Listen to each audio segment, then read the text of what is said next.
Em nome do Pai, do Filho e do Espírito Santo. Amém. As atitudes de José antes do nascimento de Jesus. Continuação.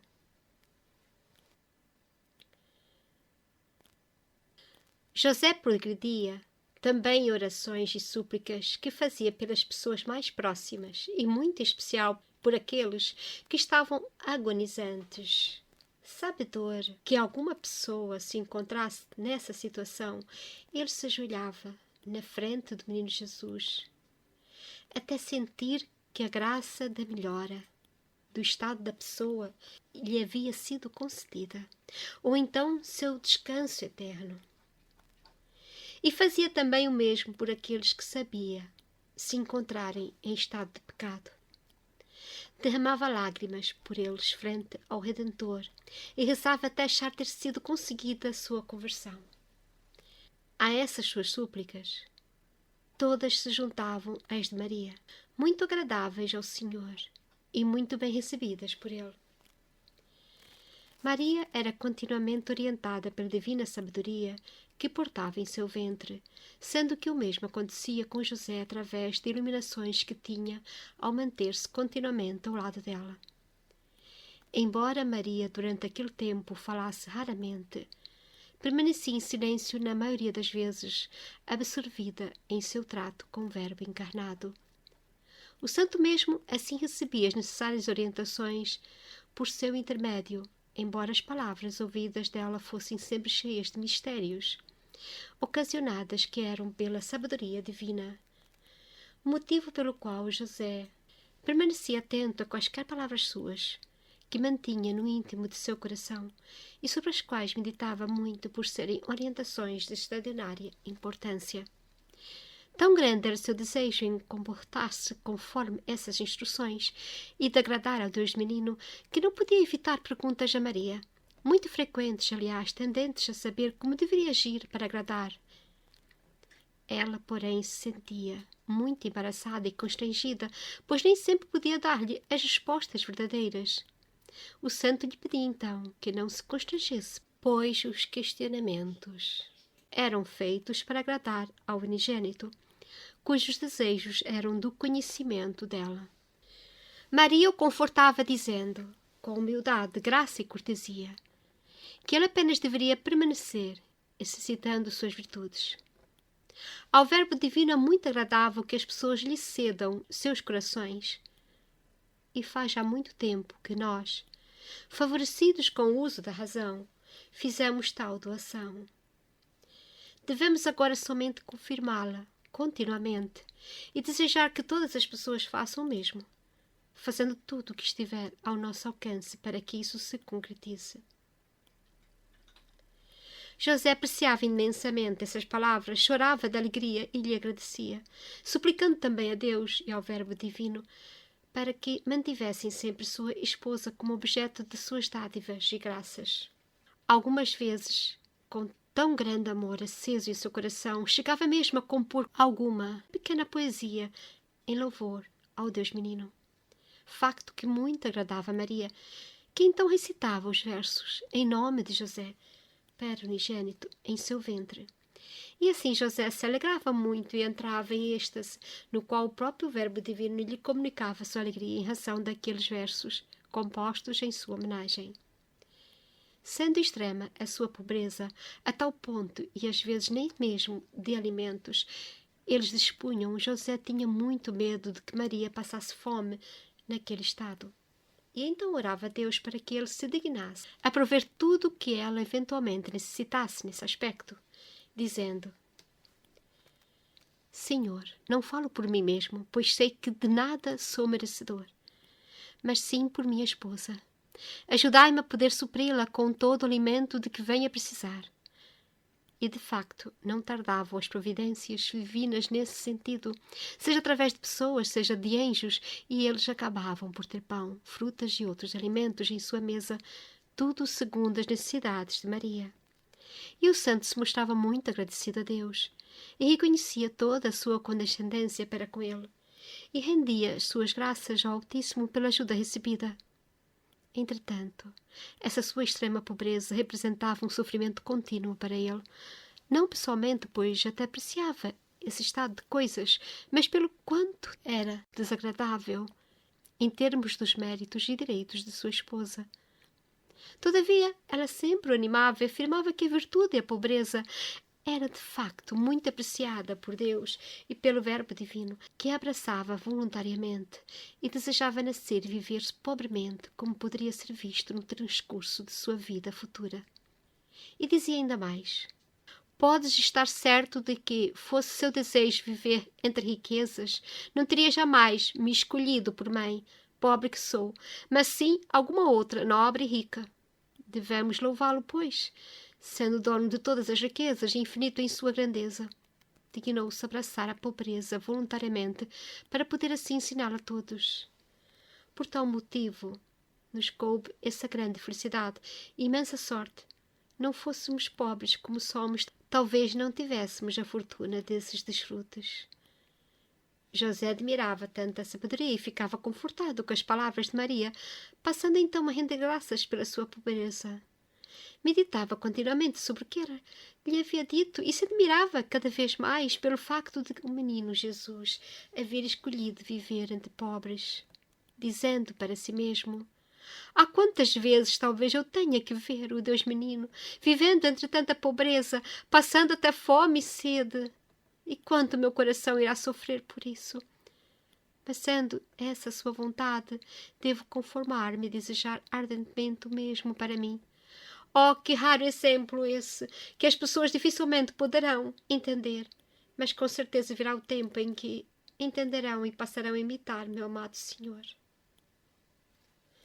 O santo desejava ardentemente que todas as pessoas viessem a conhecer os grandes benefícios que significava para elas a encarnação do Verbo Divino, a fim de que todas se mostrassem gratas a Deus, e ele suplicava por tal graça, repetindo continuamente: ó Verbo encarnado, urge que vos apreceis em vir ao mundo para que todos possam então louvar-vos e exaltar vossa infinita misericórdia e possam corresponder ao vosso amor.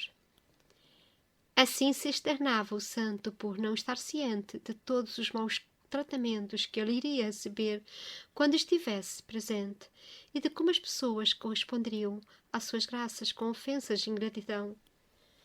Maria, entretanto, já conhecedora de todos esses factos, sempre lhe dizia que ele seria objeto de muitos maus tratos quando aqui estivesse. Afirmação essa que provocava profundo sentimento de dor em seu marido, levando-o a exclamar: oh, meu Deus, será mesmo possível que vos venham tratar mal e que não mostrem reconhecimento por tão grande favorecimento? Meu coração não poderá tolerar tanto sofrimento de vossa parte. Todavia, assim afirma vossa Santa e Divina Mãe, e convém que me prepare para enfrentar todas essas grandes atribulações. Dai, pois, Senhor, forças a esse vosso servo, para que aguente tão grande injustiça e tão descabido atentado à vossa bondade e ao vosso infinito amor. Mesmo assim, a partir das afirmações de Maria, começava ele já a amargar sua imensa alegria em estar presente frente ao Deus homem e até mesmo seu habitual contentamento em conversar com sua esposa. Em meio a todas as satisfações que tinha, era também possuído de grande sentimento de dor, reflexo de tudo aquilo que o Redentor deveria sofrer e suportar em sua vida terrestre. E dizia então para Maria: Deus me dá um mar de alegria, em razão das graças que me concede, e por ter-se dignado a estar conosco e a nascer de ti, minha querida e amada Maria. Mas, ao mesmo tempo, ele também provoca imensas amarguras quando me faz ver, através de ti, tudo o que deverá sofrer e suportar em sua vida no mundo.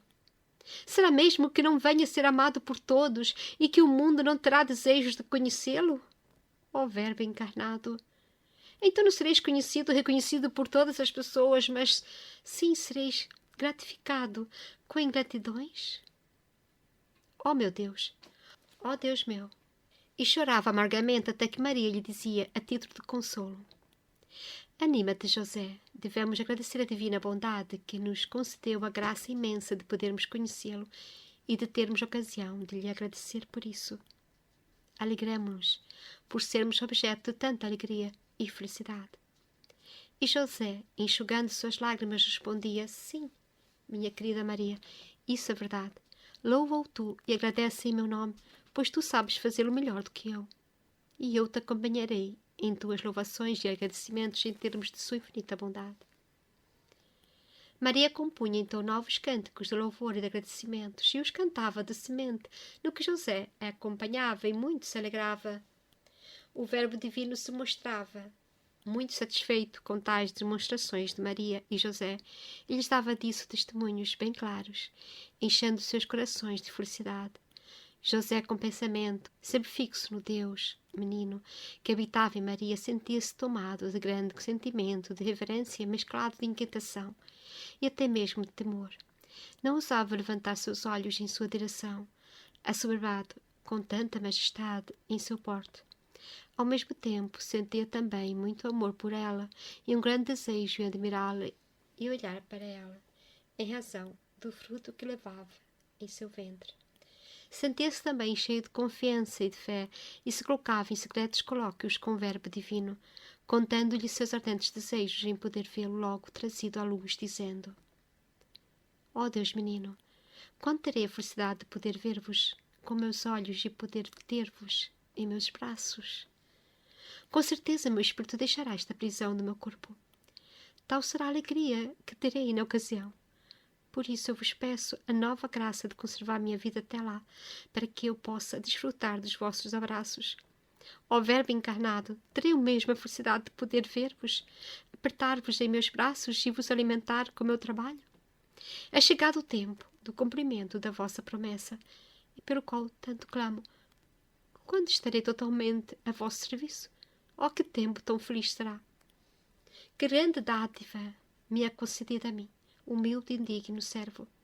Quem imaginaria que Deus me elevasse a tão digno posto, acima dos demais homens? Quantos patriarcas e profetas suplicaram também por vossa vinda ao mundo e não vos puderam ver? E eu, mísero servo que sou, não apenas vos verei, mas também irei conviver convosco. Vos alimentarei e poderei apertar-vos em meus braços. Oh, que ventura será essa! Assim dizendo, o santo passava para aquele seu característico estado de êxtase e se inflamava todo em humores.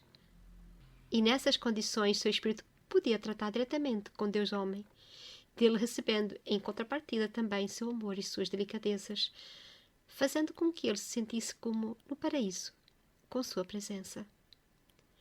José podia lembrar-se das palavras de sua mãe Raquel, ditas durante sua infância: filho, bendito sejas. E o santo dizia a respeito: tinha razão minha mãe quando afirmava que eu seria abençoado pelo Senhor. Muito sábia e temerosa Deus que era, sabia da grande felicidade que ele me destinara e estava certa quando me orientava para que rezasse pela vinda do Messias, pois sabia que Deus atenderia às minhas preces. Estivesse ela presente, quanto se alegraria por mim. Assim José tinha em mente aquelas palavras de sua mãe, não compreendendo todavia ter sido ela feita co-participante daquela graça que ele recebera de Deus. E admirava as virtudes de Raquel, sua sabedoria e prudência em não lhe haver dito tudo sobre o facto, mas de ter apenas nele desenvolvido aquela ânsia e esperança em termos de vinda do Messias, e de ter somente feito com que ele clamasse por essa vinda. E o santo contava tudo isso para Maria, dizendo: tivesse minha mãe tido a sorte de poder viver presentemente e de poder conhecer-te como minha esposa, seria tomado de imensa alegria, iria servir-te convenientemente e honrar-te por teus méritos mais do que eu faço. O Senhor, porém, teve por bem que ficássemos sós e pobres e que permaneças desconhecida por todos. Eu tenho a felicidade de conhecer-te e desfrutar de tua companhia. Não sei como agir para servir-te condignamente. Peço-te que sejas complacente comigo e que perdoes as minhas faltas e ainda mais, que agradeças em meu nome a Deus, pois que pessoalmente não sei como fazê-lo. Maria recebia essas palavras com muita humildade e lhe pedia para que não a cobrisse de tantos louvores, pois, embora ela os endereçasse a Deus por sua vez, sentia-se algo embaraçada, uma vez que se tinha pela mais pequena das criaturas do Senhor. Era agora José quem se embaraçava e se constrangia em fazer elogios, pois tinha para si que nada mais tinha feito que não fosse louvar a seu Deus e a sua esposa. Todavia, para ser-lhe agradável, calava-se e permanecia apenas em seus louvores ao Deus menino, e Maria se mostrava satisfeita e feliz com isso. Entretanto, ele não deixava de louvá-la interiormente ou em sua ausência, mas sempre com muita cautela e prudência para que ela não o visse. Quando lhe perguntavam sobre o seu comportamento com ele, dizia nada mais ter a desejar, que nela encontrava todas as qualidades e virtudes características de boa e leal esposa.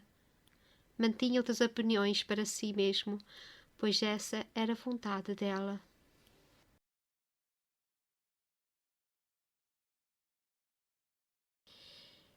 Na continuação deste capítulo, que é o mesmo título do anterior, só que, por ser muito grande, eu dividi em duas partes. São José me ensina muitas coisas. E neste capítulo ele me ensina que nós devemos rezar pelas pessoas que estão em agonia, as pessoas que estão à beira da morte.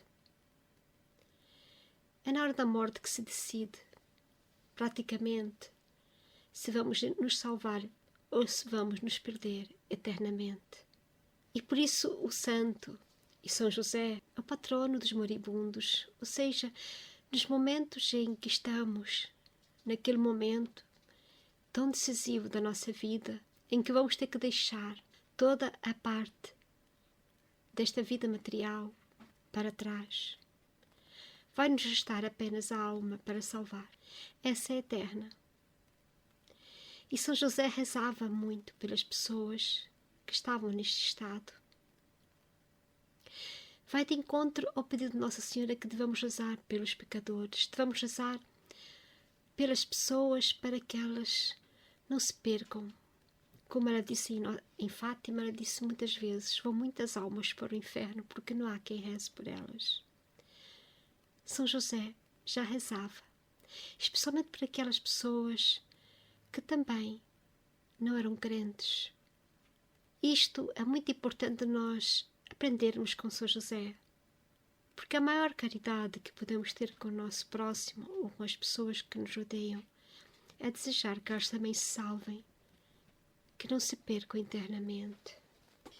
E por isso o santo, o São José, quando via e encontrava pessoas em estado de pecado, ele chorava e pedia ao Redentor para que os convertesse. Nós também devemos rezar. Maria também se juntava a essa oração com São José e nós também devemos nos juntar a essa oração. E então, Maria, neste momento em que ela já estava quase à beira do nascimento de Jesus,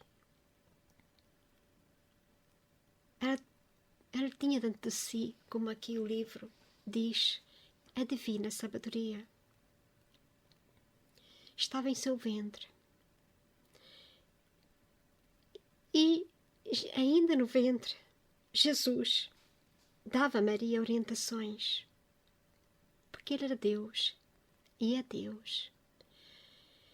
E ele se portava como Deus, já desde o ventre materno. Temos que perceber que Jesus é Deus. Nós não podemos pensar que em muitas heresias que vão sendo ditas e vão sendo passadas, porque é contra a nossa fé católica. Deus é Deus, Jesus é Deus. Então, já no ventre de Maria, era tanta a informação e a comunicação que era dada a Maria que ela não conseguia nem mesmo falar com José como antigamente falava. E São José percebia isso. E então respeitava. E por vezes Maria até pronunciava palavras e José estava sempre atento a essas palavras, mesmo que elas não tivessem significado, porque o que estava a ser dito ali naquele momento eram palavras de Jesus, porque que Maria estava a ouvi-las. E por isso Maria sabia e já estava consciente de todas as dores que Jesus iria passar nesta terra. E quando São José soube disto tudo, que nem todas as pessoas receberiam bem a Jesus, o santo sofria com isso, não aguentava. Até tinha medo de não suportar tanta ingratidão.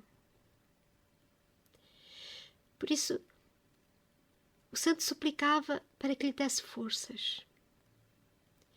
Até forças para aguentar que, diante do nascimento do Messias, ele não morresse de tanta alegria.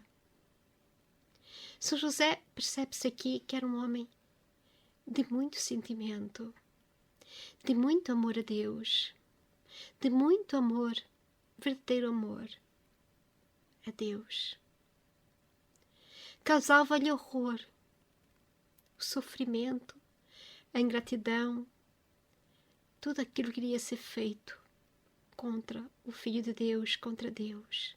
Então isso devia também ser para nós um aviso. Não devemos suportar que outras pessoas, ou mesmo nós, façamos brincadeira com as coisas de Deus. Façamos de respeito às coisas sagradas. As imagens de Jesus, as imagens não são apenas as imagens físicas de Jesus, mas as ofensas que são feitas a Jesus, tanto na sua humanidade como na sua divindade. Falar mal de Jesus é ofendê-lo. É ofender o que ele representa. Nós católicos não devemos suportar isso. E devemos aprender com São José a rezar por essas pessoas que não sabem o que estão a fazer quando escarnecem de Deus, quando rejeitam Deus, quando vão contra Deus. Não sabem o que estão a fazer. Como Jesus disse na cruz, perdoai-lhes, porque eles não sabem o que fazem. São José nos ensina neste tempo que antecede o Natal, estamos quase próximos ao Natal. José e Maria nos ensinam como devemos viver o Natal. Nesta pobreza que devemos também nós ter na nossa vida cotidiana.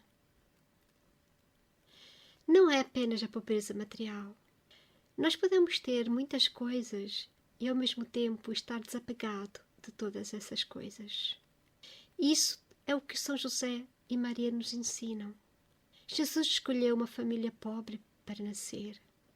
Como São José muitas vezes estava muito preocupado, porque eram tão pobres, nem mesmo a alimentação às vezes vinha à mesa deles. Mas quando ele rezava, quando ele suplicava, aparecia o que era necessário. Por isso, nós devemos continuamente ter em nosso coração a Sagrada Família de Nazaré neste Natal. Os anúncios da televisão já estão a dizer: compre isso, compre aquilo. As pessoas, a primeira coisa que pensam é comprar prendas, coisas e mais coisas. Às vezes o mais importante é o que nós fazemos espiritualmente neste Natal. A forma como vamos viver este Natal. Rezar em família. Aproveitar o momento em família, por que não começar a oração em família? Já que é Natal e muitas vezes as pessoas estão mais bem dispostas, vamos rezar, vamos agradecer a Deus por este Natal, de estarmos aqui todos juntos. E para que este momento chegue, os que são verdadeiramente católicos, façam do tempo de Advento, um tempo também de jejum e abstinência. É muito importante que este caminho até o Natal de Advento seja um tempo de muita penitência, oferecer sacrifícios que ninguém saiba. Nós não precisamos falar a toda a gente que estamos a fazer isto ou aquilo. Há pequenos sacrifícios que podemos fazer sem que os outros percebam.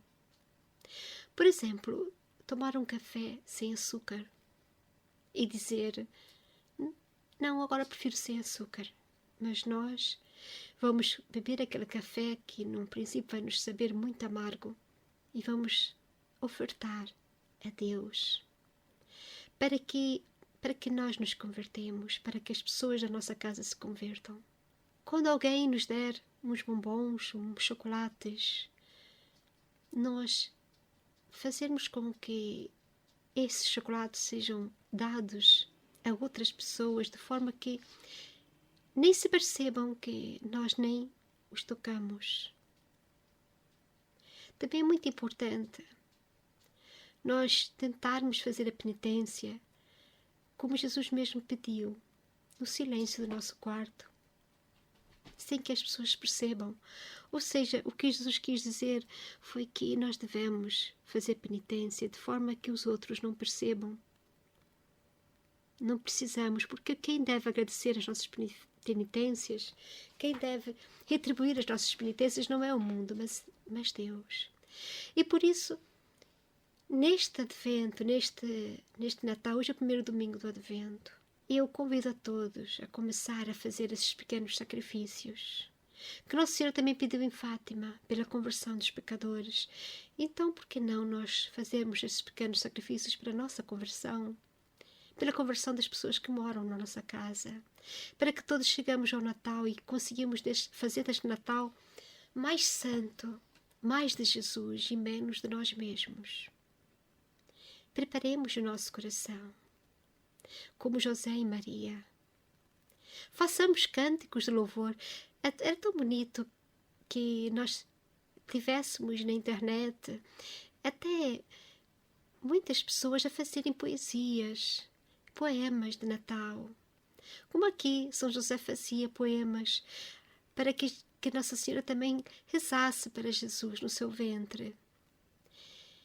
Devemos fazer esses cânticos, devemos povoar este mundo com coisas de Jesus, já que cada vez mais a televisão e os meios de comunicação querem esconder onde realmente aconteceu o primeiro Natal. Devemos ser nós, a partir das nossas famílias, ir colocando a semente de Jesus, de forma que possamos dar ao mundo a verdadeira alegria. A verdadeira alegria não está na muita comida que vamos ter no Natal, nem na muita bebida, nem na muita companhia, nem na muita gente, na muita festa, na muita música. Nada disso, tudo isso passa, tudo isso é vazio. Tudo isso enche naquele momento, nós nos rimos, mas depois parece que tudo fica no silêncio da noite de Natal. O silêncio da noite de Natal, do primeiro Natal, é que deve inundar o nosso coração. Que seja o Natal, que agora começa realmente o ano litúrgico começou hoje, no primeiro domingo do Advento. E comecemos então uma nova vida, na nossa família, na nossa casa. Começamos a rezar, a acordar. A primeira coisa, ao acordar, a dar graças a Deus, rezar um Pai Nosso, rezar uma Ave Maria. Benzermos-nos. Ao meio-dia, rezar as 3 Ave Marias do Ângelus. Antes das refeições, começarmos a rezar.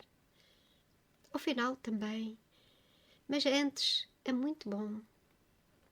Pois acabamos por fazer as coisas até sem pensar. Mas se começarmos a fazer oração assim, nos momentos que nós estivermos mais em silêncio ou estivermos sozinhos, uma Ave Maria, um Pai Nosso, nem precisamos estar parados. Às vezes estamos a varrer uma casa, a cuidar de alguma coisa. Ave Maria, cheia de graça, o Senhor é convosco. Vocês vão ver que vai acontecer coisas que vocês vão se admirar. São José e Maria ensinam-nos a esperar Jesus menino, a sabedoria encarnada. Aprendamos de José e Maria a fazer do Natal, deste Natal, dos próximos Natais, um verdadeiro Natal dedicado a Jesus. Que nós não sejamos também daqueles que vamos tratar mal a Jesus neste Natal. Que não sejamos nós, que sejamos ingratos e esqueçamos que este Natal não pertence a nós. Que nós possamos sermos nós os reparadores, aqueles que com nossas orações, com as nossas penitências, mudemos a partir do nosso próprio coração. E assim possamos também, quem sabe, também levar a conversão das pessoas que moram conosco, de forma que seja Jesus quem nasça realmente em nossa casa, neste Natal. Em nome do Pai, do Filho e do Espírito Santo. Amém.